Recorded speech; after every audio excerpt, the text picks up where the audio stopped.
Bom dia a todos. Bem-vindo a mais uma sessão aqui do WFibre. Nesse momento a gente vai ter o nosso keynote, né, com Michael Stanton, cientista de redes da RNP. Michael foi diretor de pesquisa e desenvolvimento na RNP de 2002 a 2018. E depois dele concluir o doutorado em matemática na Universidade de Cambridge, ele começou a carreira de docência universitária no Brasil, né, em 1971.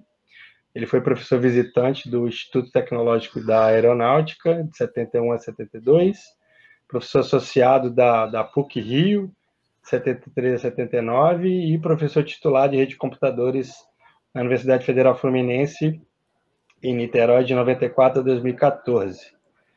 E Michael também, começando em 86, ele participou no esforço de dar início à montagem de rede de pesquisa e educação no Brasil, que incluiu conectar a Rede Nacional de Informação, a primeira BitNet em 88 e depois a internet em 92. Nesse período ele ajudou a montar e pôr em funcionamento a rede regional do estado do Rio de Janeiro, a Rede Rio e a própria RNP. E depois de afastado por um período de 8 anos, ele retornou à RNP em 2001 na área de P&D, né, como diretor de P&D, envolvendo novos projetos de rede, colaboração em larga escala, e durante esse período ele vem atuando aí na implementação de modernas infraestruturas óticas, provendo serviços de alta capacidade.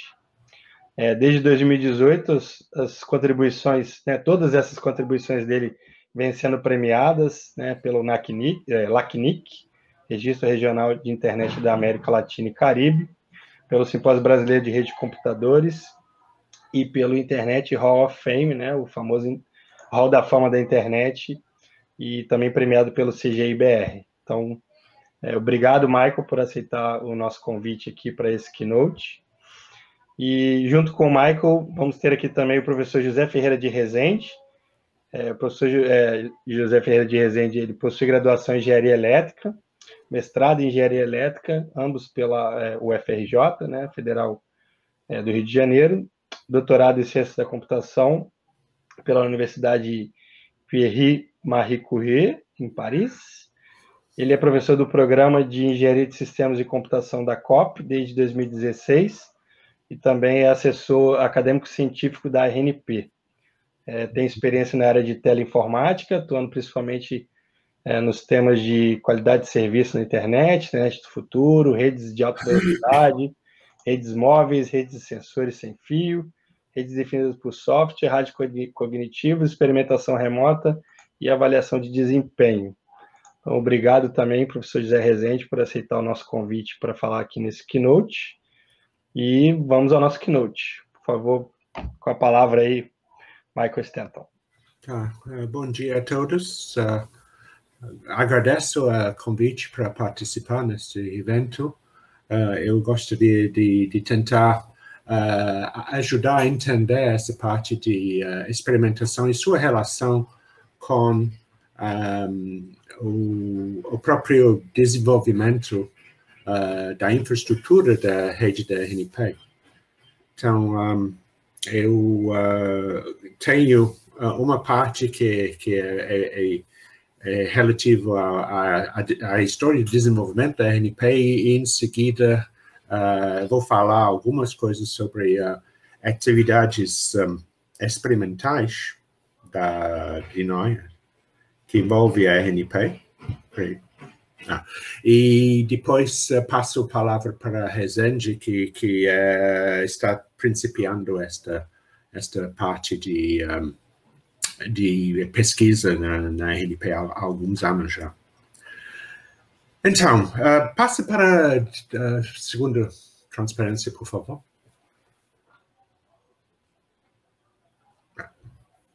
Alguém está...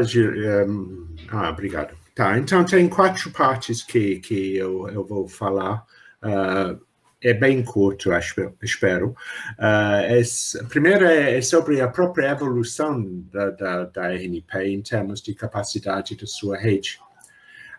E depois eu vou falar sobre a parte o que isso possibilita em termos de oferta de serviços para pesquisa e desenvolvimento. Em seguida, tem como chama? A conectividade internacional e sinergia que isto permite com pessoas trabalhando no exterior e, finalmente, testbeds que nós temos experiência. Esse é só parcial, porque o Rezende vai complementar bastante esta parte sobre os testbeds. Próximo, por favor. Próximo transparência. Obrigado. Então, uma coisa que eu acho, talvez por causa da minha conexão com a RNP há tanto tempo, como o Gustavo recontou, que eu tendo a ver como que essas atividades que a gente faz com a infraestrutura também provendo recursos para fazer estudos evoluem com o tempo, né? Tem uma interação entre a construção da rede e o que é oferecido. Na próxima transparência, por favor, mostra uma figura que eu fiz estes dias sobre a evolução continuada da infraestrutura da RNP. Acho que precisa ser a próxima transparência. É um gráfico que mostra aqui como que mudamos desde 1992, quando foi elaborado a RNP pela primeira vez, a rede que tivemos com um backbone até 64 kilobits por segundo, até esta limiar dessas décadas com conexões internacionais e nacionais de 10 gigabits, 100 gigabits por segundo. Então, esse crescimento, se vê que não foi uniforme, teve surtos de avançamento em determinadas épocas. A linha de cima é a linha que devido ao... Bom, todos os dados são devidos às pessoas da Aero, que organiza e opera nossa rede, e são a linha azul é a soma das capacidades dos diferentes enlaces dentro da rede nacional, e a linha laranja é da capacidade agregada externa. Você vê que ambos procedem em geral. Não é a hora hoje de entrar em detalhes de como o que pontuou essas coisas. O ponto é o seguinte, que a curva é sempre com gradiente positivo, então esta mostra que a gente tem muito interesse em aumentar a capacidade para atender várias coisas, um número crescente de pessoas, mas em particular um número crescente de pessoas que estão usando a rede para pesquisa e desenvolvimento de vários tipos. Próxima transparência, por favor. Estou vendo que eu estou cortando minha cabeça, né? Então, os primeiros testbeds da RNP são tratados na parte seguinte. O primeiro grande era chamado Giga, que era logo depois da RNP virar empresa, né, no início da década dos 2000. E aí tivemos uma colaboração com financiamento da Funtel com a CPQD, esse Centro de Desenvolvimento em Tecnologia de Telecomunicações, e tivemos uma colaboração que durou 5 anos, entre 2003 e 2008. Isso foi muito interessante, porque eles tiveram tecnologias até avançadas para a nossa condição no início dos anos 2000, em particular o uso de redes de fibra óptica. E isso tem sido a porta de entrada para a nossa evolução. Deixa eu ver. Pode passar para a próxima transparência. Esta sumariza esta colaboração entre CPQD e RNP. Construímos uma rede óptica de 700 quilômetros entre Campinas, em São Paulo, e até Rio de Janeiro e Niterói, Petrópolis. A fibra era emprestado por companhias de telecomunicações e foi iluminado utilizando DWDM, que é a tecnologia de compartilhamento de diferentes canais de dados na mesma fibra. Esse virou padrão para redes de telecomunicações a partir mais ou menos do ano 2000. E esse foi nosso primeiro contato e tem sido basicamente o elemento principal da nossa comunicação nos últimos anos. O projeto tem aqui à esquerda uma descrição sobre suas características. Em particular, a gente criou esse testbed, uma área para poder fazer desenvolvimento de atividades experimentais e envolveu duas comunidades de telecomunicações, que era mais com CPQD, e de computação em rede distribuído da RNP. Com os recursos que vieram do Funtal, conseguimos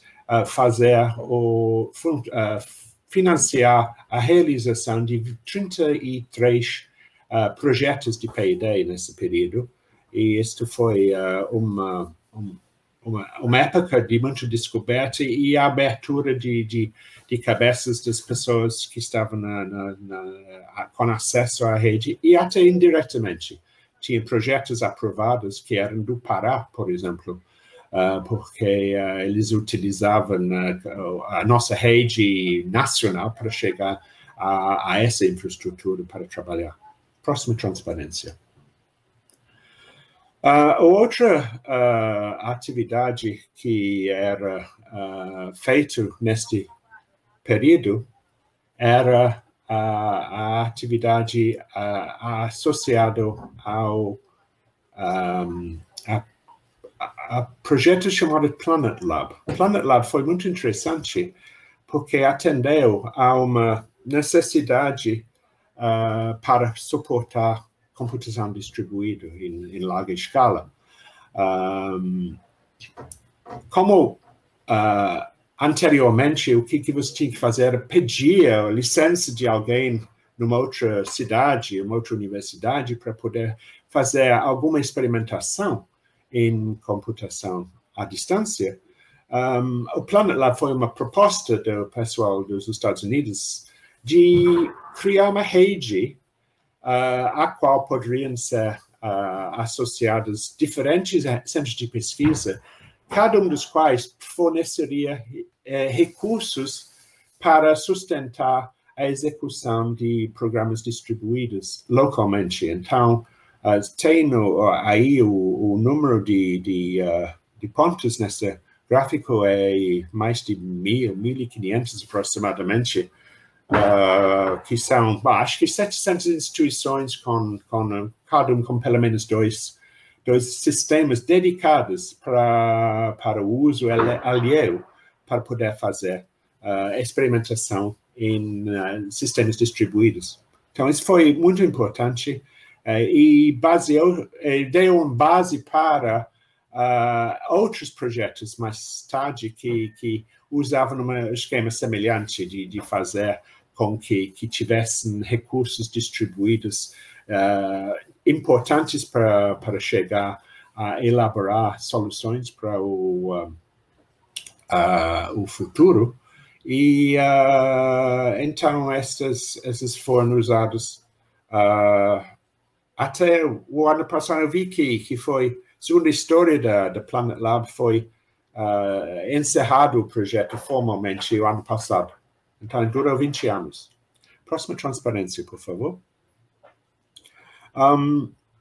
O que a RNP fez nesse mesmo período era oferta de serviços usando nossa rede através de um programa chamado Grupos de Trabalho, que foi conduzido pela maior parte do tempo pela Yara Machado, e isto levou a RNP a contratar projetos de elaboração de sistemas distribuídos de várias maneiras para poder vir a ser serviços ofertados pela RNP. Tá, isto tem uma longa história, eu não vou entrar nessa agora. A próxima transparência, por favor. Finalmente, eu vou falar sobre a parte do, como chama, do nossa interação com outras redes. Nós temos, obviamente, pelo gráfico que mostrei antes, uma interação forte com o exterior. Então, tem nessa parte algumas informações sobre a evolução das redes que nos conectam ao exterior. Próxima transparência. Esta aqui é um mapa de 1917 de uma colaboração entre redes como a RNP e outras semelhantes no mundo, que ilustra as interconexões internacionais e intercontinentais que ligavam as instituições de nossas diferentes redes para poder colaborar. E isto era uma base com conexões de alta capacidade e foi muito importante para a evolução dessa área. Próximo. Esta ilustra coisas mais recentes. 1917 foi aquela última mapa. Esse é o mapa da atualidade deste ano, ilustrando novas comunicações que não estavam naquela mapa anterior. Por exemplo, nós temos nesse mapa uma conexão do Brasil para Portugal, que acaba de ser instalado, é o cabo Ela-Link, e esta fornece uma conexão direta entre Brasil, América do Sul e Europa, em vez de passar pelo caminho anterior, que é via os Estados Unidos. Então, isso vai encurtar a latência nessa conexão, bem como permitir controle do aumento da capacidade entre só os dois parceiros, os sul-americanos e os europeus. Também mostra aqui uma conexão nova para a África, que também sai de Fortaleza e chega a Angola e de lá pega carona de um outro cabo que vai até a África do Sul. Então, a situação global do nosso entrosamento no mundo mudou muito substancialmente com isto. Antes, todo o nosso tráfego internacional passava pelos Estados Unidos. Agora temos pelo menos duas saídas que vão para outras direções. E, inclusive, tem uma proposta no momento de construir um novo cabo transpacífico do Chile para Austrália e Nova Zelândia, que vai aumentar as alternativas para a comunicação. Então, estamos começando a fazer uma rede mundial de comunicação para nosso uso, que é bem mais variado do que anteriormente. Próximo. Próxima, eu vou passar a bola para Rezende, então. Eu tentei fazer isso em 15 minutos, acho que consegui. Então, obrigado pela atenção e a gente fala no final da sessão, né? Ok. Obrigado, Michael. Eu vou compartilhar aqui minha apresentação. Espero que todos estejam vendo. Tá tudo bem? Então, assim, muito obrigado pelo convite aos coordenadores, né? É um prazer estar aqui falando com vocês, né? Então, esse é o título, né, da apresentação que nos foi passado. Eu vou falar um pouquinho dessa importância, né, da experimentação, e depois vou falar um pouco também das plataformas de experimentação da RNP, né? Então, para falar de experimentação, né, eu vou começar falando sobre o método científico, né, que ele é baseado em experimentos, falar da pesquisa experimental como um todo, passar pelos métodos de experimentação e no final falar um pouco das plataformas de experimentação da RNP.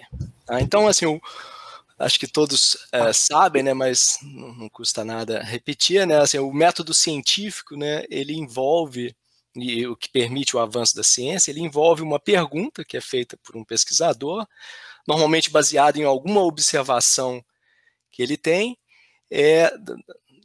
da natureza, né, do fenômeno ou da ciência que ele está estudando, e ele faz uma hipótese, ou seja, uma explicação para aquela observação, né? Eu coloquei aqui um exemplo da área de redes, né, onde o pesquisador se pergunta por que o download de arquivos de servidores mais distantes geograficamente ele é mais lento, né? Porque quando eu baixo arquivos desses servidores, eles demoram mais, né? E aí ele faz uma hipótese para responder a essa observação, que a vazão do protocolo TCP, que é o protocolo que é utilizado para esses downloads, é inversamente proporcional ao RTT, ou seja, o tempo de ida e volta, né? Então, ele tem uma observação, ele faz uma hipótese, e aí ele precisa, a partir dessa hipótese, seguir um projeto, né, que eu coloquei aqui, cuidadoso, para execução de experimentos de forma controlada, com a finalidade de refutar ou aceitar essa hipótese, né? Então, todo método científico é baseado nisso. Hoje, no nosso novo mundo dos dados, né, existem até discussões sobre esse método científico, tem publicações aí recentes falando sobre isso, tem uma discussão grande com relação a um novo modelo de método científico, que é aquele baseado em dados, mas esse é o método que a gente usa o tempo todo, né? Então, toda a ciência formal, como a ciência da computação, ela também é baseada em modelos, né? Nós fazemos modelos que descrevem ou representam a realidade, e também é importante, por essa representação, se você diz que o modelo representa a realidade, é importante verificar a sua validade, né? A validade desses vários modelos. Aqui, como exemplo, né, seguindo lá a questão do TCP, né, eu coloquei aqui um modelo feito por pesquisadores renomados aí na área, Jim Kurose e Don Tosler. Eles chegam, através de derivações matemáticas, que a banda passante, né, ou seja, a vazão do protocolo TCP, ele segue essa equação aí. Tá? Então, ela é dependente, o P é a taxa de perda de pacotes, e o RTT ele aparece ali no denominador, né, o que diz que a banda passante é inversamente proporcional ao RTT. Então, ele derivou esse modelo, e aí, então ele assume, né, a hipótese é que o modelo é correto e precisa ser validado, e aí ele vai fazer experimentos que vão validar esse modelo. Se os experimentos que ele faz não conseguem validar o modelo, você diz que o modelo ele não é adequado, né? Ele precisa voltar lá para a prancheta para tentar chegar num novo modelo, né? Normalmente esses modelos eles fazem para que você chegue numa fórmula desse tipo, uma equação desse tipo, é necessário que algumas aproximações sejam feitas, né? Então, para que seja tratável matematicamente e você chegar numa equação fechada, né? Então, esse é o processo também, assim a gente faz uma pergunta e tenta, e uma hipótese e tenta refutá-la, ou a gente cria modelos e tenta validá-los para que eles representem a realidade de forma adequada. Então, resumindo, né, o workflow da pesquisa experimental é uma hipótese, você tem um ambiente controlado, onde você pode para poder testar, validar o seu modelo, você possa controlar parâmetros de entrada nesse ambiente, né? Então, ali no caso do TCP, eu preciso controlar a taxa de perda, eu preciso controlar o RTT para poder calcular a vazão, né? Ou seja, as variáveis que podem ser medidas ou calculadas, e aí bater com o modelo para ver se ele está adequadamente representando a realidade. Você, nesse processo aí, você encontra várias correlações, né, de uma variável que está sendo estudada, no caso a vazão lá do TCP, e outros aspectos específicos, no caso do RTT, ou outras correlações, né? Então esse é o método científico. Então, assim, isso revela para a gente assim, a importância de você fazer experimentos para poder avançar a ciência, ou seja, usar o método científico. Um bom experimento, ele tem que ter essas características. Isso aí é uma coisa bastante discutida na área de experimentação, né? Você tem que ser capaz de repetir, que o seu experimento ele seja repetitível, né? Que você consiga repeti-lo, ou seja, tenha repetitibilidade, ou seja, os pesquisadores que estão fazendo um experimento, eles devem ser capazes de produzir os mesmos resultados usando o mesmo setup original. Então, eu consigo repetir aquele experimento e obter os mesmos resultados. Isso é uma coisa que nem sempre é possível, né? Assim, mas a gente tenta, né, nas plataformas, nos outros métodos, em todos os métodos de experimentação, garantir essa repetitibilidade. Por exemplo, na rede sem fio, né, onde o canal de comunicação sem fio é bastante caótico, né, ele muda o tempo todo, dificilmente você consegue repetir um experimento no tempo e obter os mesmos resultados. O que as plataformas experimentais fazem, né? Elas conectam o sinal RF, né, radiofrequência, através de um cabo, de tal forma que seja determinístico o canal, ou seja, que você possa repetir o seu experimento. Num ambiente controlado, você consegue melhor atingir essa repetitibilidade. Uma outra característica é a replicabilidade, né? Outros pesquisadores, não aqueles que fizeram o setup inicial, devem ser capazes de produzir o resultado usando o setup original. Então, se eu publico um artigo que eu descrevo todo o setup, uma propriedade importante é que outros pesquisadores consigam realizar o mesmo experimento e obter os mesmos resultados usando aquele setup que foi o original. E uma outra característica que é mais difícil e é uma bastante discutida, que é a base da metodologia experimental, é que outros pesquisadores consigam, em setups diferentes, mas com as mesmas entradas, obterem os mesmos resultados, né? É essa reprodutibilidade que faz a ciência avançar, porque não adianta nada você, num laboratório, fazer aquele experimento ou em outros lugares você não consiga repetir ou reproduzir aquele mesmo experimento, né? Como é que você garante que você vai obter o mesmo resultado? Então, essas são características bastante necessárias, e ainda tem outras como extensibilidade, né, de você conseguir estender o experimento para outras coisas, aplicabilidade, que aquilo que você está testando, ele faz parte do mundo real e não é uma coisa totalmente fora do mundo real, né, entradas que não são do mundo real, e aí aqueles resultados não importam muito. Então, isso é uma característica dos experimentos. Uma outra constatação importante de se fazer é que em ciência da computação a gente está sempre lidando com muitos objetos, né, onde na maioria das vezes esses objetos são dispostos em camadas, né? Então você tem várias camadas do sistema e com a qual você tem que lidar, né? Com a evolução da tecnologia, essas múltiplas camadas ou objetos, eles vêm se tornando cada vez mais complexos. E aí, aqui um exemplo, né, numa infraestrutura distribuída de computação, você tem hardware, sistema operacional, ambiente de programação, aplicações dispostos em camadas e interagindo entre eles. onde cada uma dessas camadas ela já tem uma complexidade muito alta.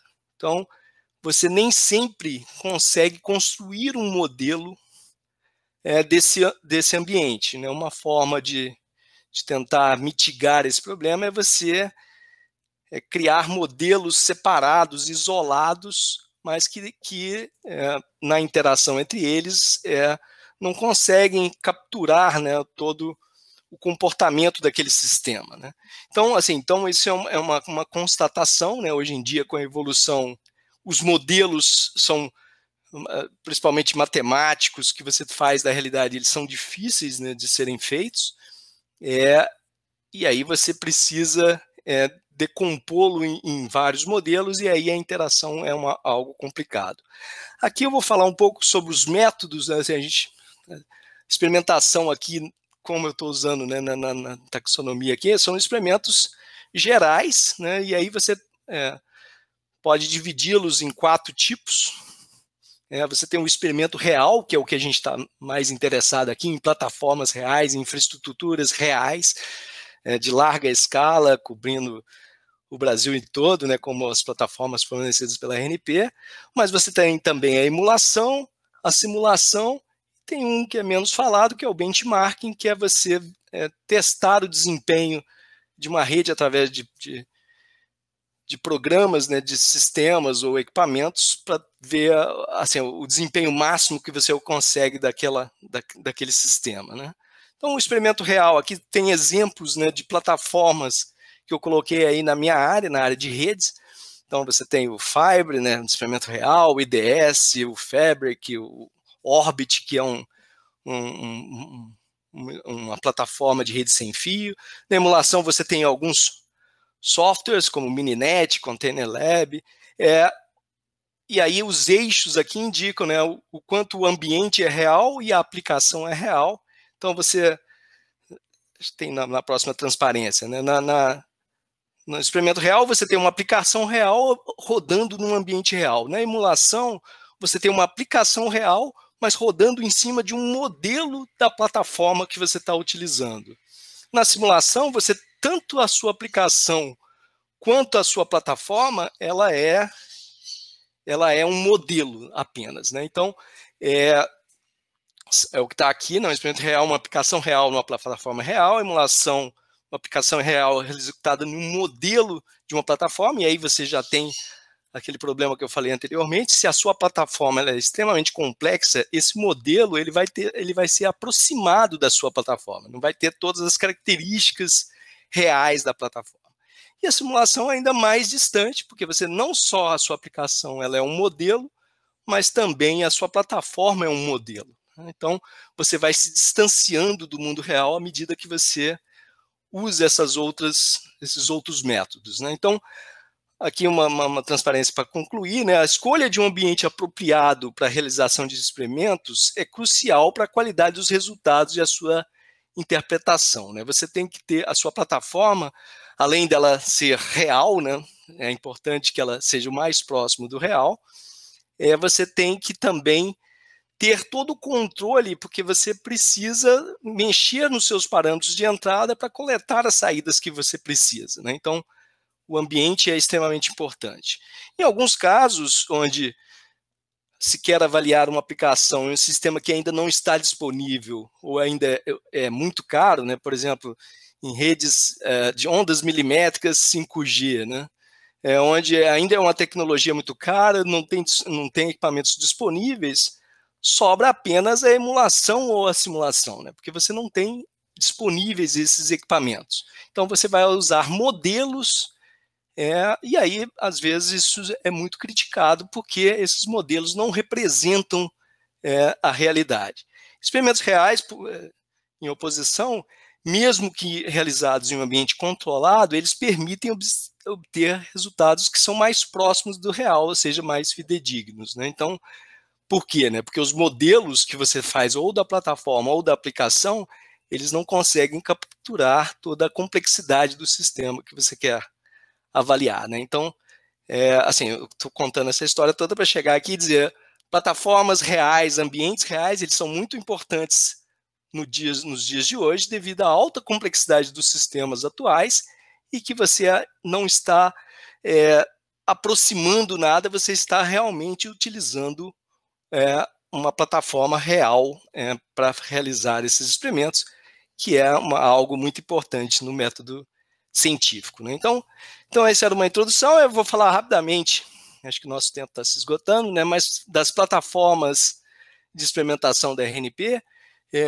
como o Michael falou, né? O FIBRE, a Yara também mencionou, o FIBRE foi... Eu cheguei a participar do projeto Giga também, cheguei a fazer algumas coisas com o Planet Lab, mas assim, o FIBRE foi realmente um divisor de águas, onde existia uma iniciativa mundial para se construir testbeds para a internet do futuro, né, para testar novas arquiteturas, e o FIBRE foi esse projeto que foi submetido numa chamada coordenada, Brasil e Europa, e aí eu também participei desse projeto, né, como FRJ, e aí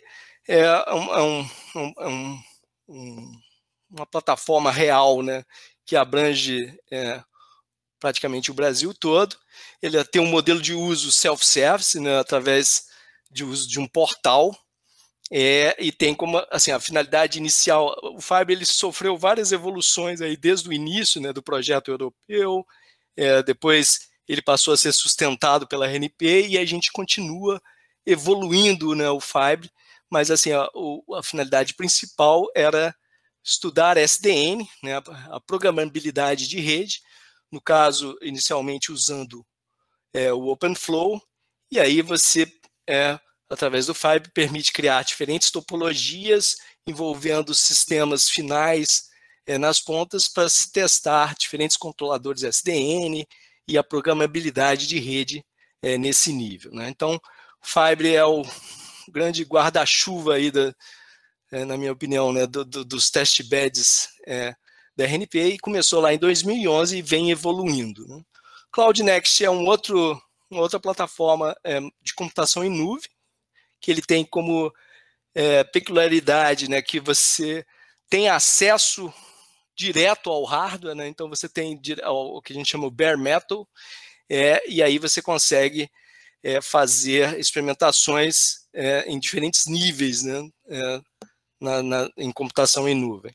Aqui está sendo mostrado ali onde estão os recursos, né, dispostos aí entre Recife e USP e outros lugares. Ele tem um modelo de uso sob demanda, que na verdade exige um setup inicial por parte da RNP antes que ele possa ser usado pelos pesquisadores. O LOFT é um laboratório para testes de conformidade e desempenho. Ele tem como peculiaridade que ele usa equipamentos que são os próprios equipamentos usados nos POPs da rede IP, né, da rede da RNP. Então, assim, é possível você testar, fazer testes tanto de desempenho quanto conformidade em equipamentos que são usados na operação da rede da RNP. Ele tem também um modelo de uso sob demanda e, assim, inicialmente tinha uma grande finalidade que era testar a conformidade de OpenFlow, mas ele já foi testado, já foi usado para diferentes finalidades, para testar funcionalidades novas em equipamentos dos POPs, então vários casos de uso aí para o LOFT. O IDS, que é uma infraestrutura definida por software, que envolve agora já recursos de computação e switches white box, né, que são switches abertos, com interfaces abertas e com separação de software e hardware, que permite SDN, não apenas OpenFlow, mas também outros P4, permite você utilizar diferentes versões de softwares, ele é totalmente aberto e programável. Ele também é um modelo de uso sob demanda e tem uma rede de borda também de nuvem, de cloud, baseada em Kubernetes, o que permite você ter permite você fazer uma orquestração desses recursos de forma dinâmica, usando Kubernetes como base. O SDN multicamada, que é um testbed que vai ser mais explorado hoje à tarde pelo Marcos, ele envolve tecnologia ótica, transponders, P4 e faz o controle SDN, né, em múltiplas camadas, desde a camada física, né, camada ótica, até a camada de pacotes, de forma integrada e inteligente. Então, esse é um testbed mais recente, vai ser mais detalhado mais à tarde.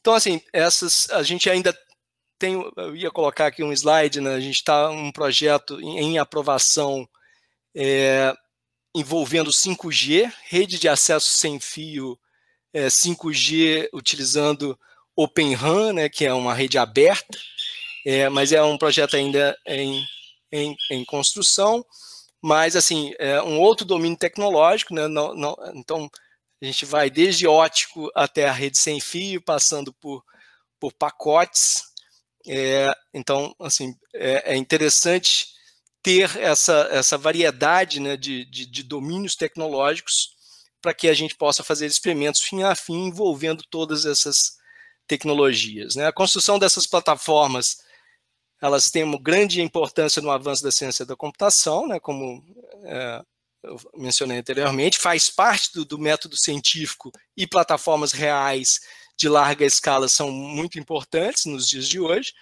O compartilhamento e a federação de infraestruturas é uma coisa que permite baratear o custo na implantação dessas infraestruturas, né? Você ter um testbed que é oferecido para pesquisadores, não só pesquisadores nacionais, né, brasileiros, mas também internacionalmente, é extremamente importante, né? A interconexão desses testbeds é uma coisa que a RNP vem fazendo. E um ponto aqui que a Yara mencionou lá no início, né, o rápido avanço da tecnologia, ela impõe grandes desafios na sustentabilidade dessas infraestruturas, né? Rapidamente elas se tornam obsoletas, né, e você tem que sempre estar acompanhando as novas tecnologias, as novas funcionalidades para ofertar recursos que são mais novos, né? Então, assim, era isso. Estou aberto aí a perguntas. Obrigado. Obrigado, professor Rezende. Obrigado, Michael. Bom, temos já algumas perguntas aqui na área de perguntas da plataforma. A primeira delas, do Leandro Mondim, na visão, né, de vocês aqui, de que forma a experimentação robustece a pesquisa científica e a qualidade do resultado? Vocês teriam exemplos de publicações onde a experimentação fortaleceu o resultado obtido?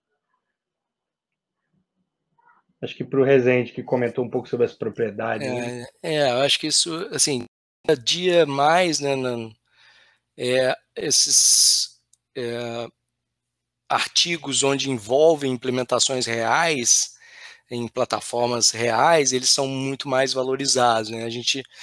Eu trabalhei durante muito tempo e continuo trabalhando, né, em rede sem fio, e assim, devido ao custo dos equipamentos, à disponibilidade dos equipamentos, muito era feito por simulação, utilizando-se modelos, ainda continua sendo feito por simulações, mas a gente observa que tem assim uma não desvalorização, né? Mas quando você tem apenas uma simulação, o seu trabalho não é tão valorizado como aquele que tem... Assim, o que a gente fala em termos de avaliação de desempenho, né? Tem uma frase do Rajijen que é conhecida, né? Assim, basicamente a gente tem 3 formas: ou você faz um modelo matemático, ou você faz uma simulação, ou você usa experimentos reais. O certo é você fazer os 3 e tentar fazer uma validação cruzada, né, de tudo isso. Só que isso, assim, isso é o mundo ideal, é bem difícil de se fazer, com algumas tecnologias é até impossível, mas a gente observa cada vez mais a valorização de trabalhos que são feitos em experimentos reais, né? Então, você tem, mesmo que ele seja num ambiente menor, mais reduzido, não tem a escala que você consegue numa simulação, você tenta, assim, eu valido de uma certa forma a simulação com a plataforma real e vice-versa. Então, assim, os novos artigos na área, eles são muito assim, e uma outra coisa que é uma tendência muito forte é que você disponibilize os dados, que você permita a outros pesquisadores reproduzir os resultados que você obteve. Então, vai ainda mais além, né? Não você tem que fazer e mostrar, mas você tem que permitir que outros realizem novamente aquele experimento e obter os mesmos resultados em outras plataformas. Então, os artigos mais valorizados, eles tendem a ser aqueles que têm resultados reais e feitos em plataformas reais. Então, eu acho que é bastante importante ter essas plataformas para você realizar esses experimentos. Câmbio. Obrigado. Bom, a gente está em cima do laço aqui, mas eu vou deixar uma pergunta para o Michael também, a respeito das conexões internacionais, né? Está aqui. As várias conexões internacionais da RNP estão acessíveis para experimentação ou apenas para conectividade de internet, né? Existe algum testbed da RNP distribuído no Brasil ou em outros locais no mundo? Acabei o microfone. Está fechado, mãe. Está fechado.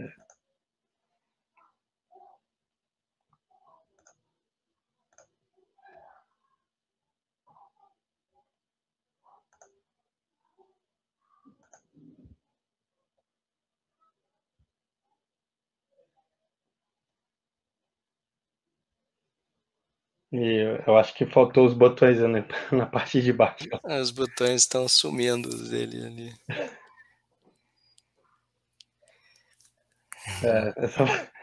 Acho que essa plataforma prejudicou a gente.